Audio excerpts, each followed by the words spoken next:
welcome to Soul Moon's Rising Tarot. I am Jennifer, and today we have got prompts 15 through 21 for Ethony's hashtag 31 Days of Tarot for 2020. We're going to get right into this. If you followed the last two videos, then you'll kind of know what we're going for here. Otherwise, I will link them down in the description box and you can watch those later. But for now, prompt number 15 asks, what was your best, worst, or most memorable tarot moment of 2020? For example, a message that shocked you or that you got or gave, a deck that surprised you, or even a reading that stuck with you. So for me, my most memorable tarot moment was probably when I got my Sacred Bee Tarot. Okay, so you guys have heard a lot about this recently on my channel. It is fairly new to my collection, but this deck called to me from the moment I first saw it, okay? I wasn't sure exactly how much it would impact me, but I knew I had to have this deck. So everything from the color scheme of this deck to the imagery on the cards has just made my soul sing. And I look so forward to doing a lot of readings with this. We're still getting to know each other, but I'm very much tuning into this deck, and it just...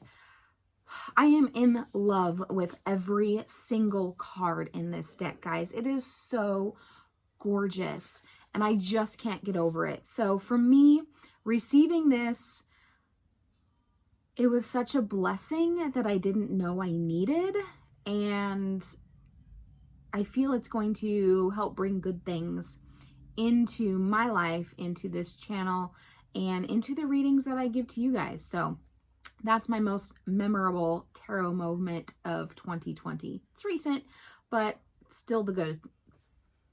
All right, number 16. Which tarot decks gave you the most insight by way of imagery and symbolism of the cards rather than intuition or basic tarot knowledge? This is super easy. I like to call them the twins, the sisters, the Lightseers deck and the Muse Tarot. They work great in conjunction with each other. The imagery in these cards is amazing, but it's just the way the cards spell out the story is so fascinating, and it's almost like somebody is reading you a story right from a book, the way the cards can portray it and the way the message comes out of them. And so those are my top two decks that have given me the most insight and has made it so I could give the most insight as well. Now, prompt number 17, what tarot card in the deck do you look out for the most when you get a new deck? So easy. It is the Hermit. Let me grab him really fast. The Hermit and I have always been close. Ever since I started learning to read tarot, I love the imagery and the message that the Hermit gives. You can learn a lot from the Hermit in a sense that he is not only just a loner kind of person, which I can actually resonate with because I kind of was a loner in high school, in most school actually, but also the fact that the Hermit is a teacher. He's self-sufficient. He knows how to take care of himself. He doesn't have to rely on anyone else for anything. He can completely withstand whatever life throws at him and just be. There you are.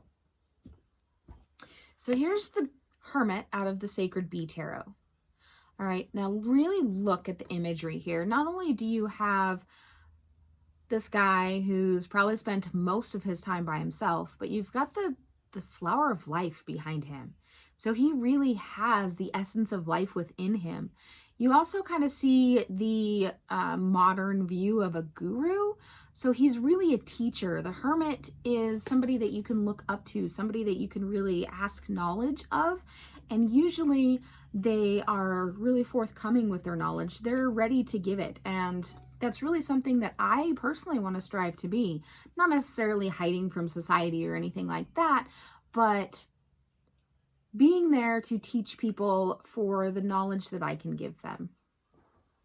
All right, prompt number 18. Do you read reversals? Who or why not? Yes, I read reversals. I do because, well, it depends on the deck. Most decks will flow, the energy will flow for reversals for me, but not all decks. Most Oracle cards I don't read reversals in. In fact, I only have one Oracle deck that does reversals. It's an energy thing for me. So if the energy is cool to read it either way, that's how I do it. Otherwise, you know, there's only, like I said, only one Oracle deck I read reversals. All my tarot decks I read reversals. So it's personal preference and an energy thing for me, and deck by deck. All right, prompt number 19. Share which deck gives you the heebie-jeebies. I've not come across one yet, and I've seen quite a few. One of my friends has a demon deck. I actually thought that was really cool. I've got the Nightmare Before Christmas deck myself. That's actually more fun. The Darkwoods Tarot is really kind of dark, but I kind of like that one too. The Dark Mansion Tarot, again, it's kind of dark, but I love it. I think it's gorgeous. So I have yet to meet a deck that gives me the heebie-jeebies. All right, number 20. What is your favorite tarot spread of the moment? I don't actually use tarot spreads. I just lay the cards out whatever feels comfortable and read the story that the cards give to me. So I'm not one for using tarot spreads very often, unless I'm asked to. And last but not least for today, number 21, what cards relate to your personality? Not just your astrology association or court cards. So I have two cards that I am actually striving to be more like, and that's actually the High Priestess and the Hermit. For multiple reasons. I want to be that person that people can rely on, that they can learn from, somebody that they feel safe going to when they have problems and need help with it. So I don't know who fits my personality right in this moment, but those are who I'm striving to be. So that is days 15 through 21. Look forward to 22 through 28 in the next video. So I'll see you guys in the next one.